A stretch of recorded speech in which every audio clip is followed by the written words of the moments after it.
Hello everyone and welcome back to another video, and today I'm going to be showing you guys how I make my videos by showing you guys how my setup looks like. Now, I hope you guys will enjoy it, and let's just get straight into it. Now, before we go into every single thing here on my desk, I do want to point out that the full name of every single device or every single type of equipment that I'm using in this video or showing to you guys will be in the description below. So please check out the description below before asking any questions about specifics and about the naming, etc, etc. So this is the iPad Air 3. It's from 2019. After 2 years, still running great. Battery capacity around 94%. Battery still holding up pretty well. Over here, I have my HDMI to Lightning cable, which is connected to my Elgato HD60S, and that Elgato is connected to my PC. This is basically what I use to cast my iPad screen to my PC, and it works pretty great. Moving on a bit more to the right side here, this is basically my whole PC. Now, I'm not going to go into every single detail here, as you might have known. I'll probably take too much time, but if you're interested into the parts, check the description below. All of the parts will be in there. If you want to build the same, you can check it out. Above my PC, I have a hard drive. This is the Seagate 1TB hard drive. I don't have this in the description, but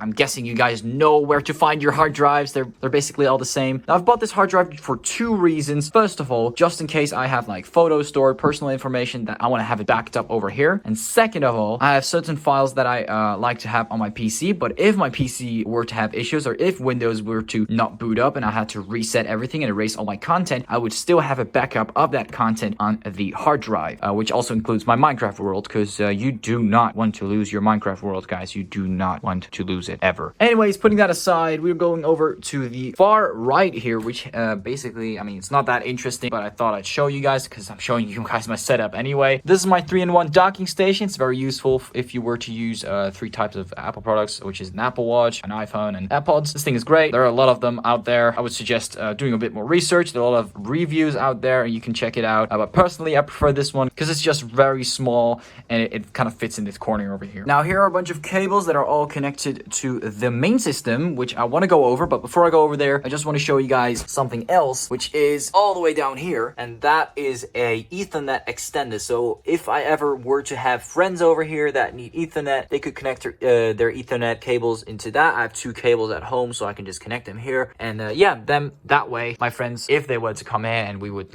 he would sit here and someone would sit behind the desk right there, there's a lot of space, we would be able to have a nice little gaming session. So that's also pretty nice. So yeah, I highly recommend having that if you have a large room and if you have friends come over sometimes, when of course not while having COVID, because now that COVID's here, it's not really happening that much, but you get my point. Moving on to the left side, which is a lot more interesting for you guys. So here is my AOC 144 Hertz 24-inch monitor, and this monitor is great. I bought it off. It was a steal. 170 for 144 Hertz IPS. It's so good. I have the name in the description, so if it ever were to be on sale, I highly recommend you buying this. The only downside is the brightness, but if you keep your curtains closed and kind of manage it well, it shouldn't really be a huge deal breaker. Anyways, moving on towards the left, over here I have my second monitor. Now, this used to be my main monitor, but when I got this, that changed. So this is the Acer Nitro, whatever, naming something. You can check the description. I have no idea. 75 Hertz IPS monitor. It's a lot brighter than the right one, of course, the main one. I think it's like 250 nits between like 250 and like 270, 300 peak. So it's not that much of a huge difference, but hey, it's there. It's a great second monitor, but if you are on a budget, it's also a great main monitor. It is a little small though. It's 23.8 inch, and you might say, oh, 0.2 inches, that might not be a huge difference. Well, in the marketing side of things,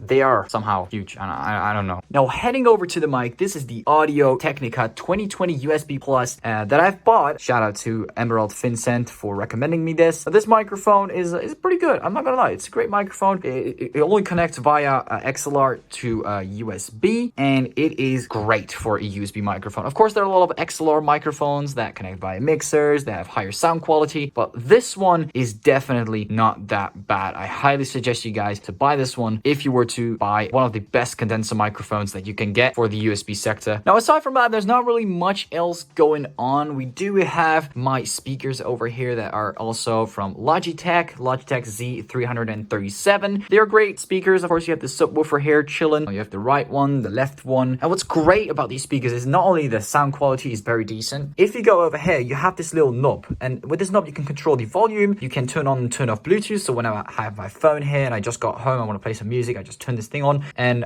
you also have an on and off switch, so if you don't want to use it, you can turn it on and off via this position, which is great. And over here I have my Trust gaming keyboard. I mean, this thing is like about $20. I wouldn't really be like, oh, you should buy this, but for a membrane keyboard, it makes, you know, some noise. It has some kind of tactile, not feeling, but sound. It's kind of weirdish, but you know, it works. It feels great, and I'm probably gonna use it for another very long time. I also have this Zoe gaming mouse. Great mouse. I really like the way of it is. I mean, it's about $17. It's not that expensive, but it has some handy side buttons that you could use to use voice chat, etc. It has a double click button to cheat in Minecraft, and you have this like DPIS button and like a scrolling wheel that works. Now, aside from that, there's not really much to say about this setup. I hope you guys enjoyed watching it. If you have any questions regarding this setup and you feel like there's not enough information in the description, you can definitely leave a comment down below. I'll definitely respond. I hope you guys enjoyed this video, and I'll be seeing you guys on another live stream or video.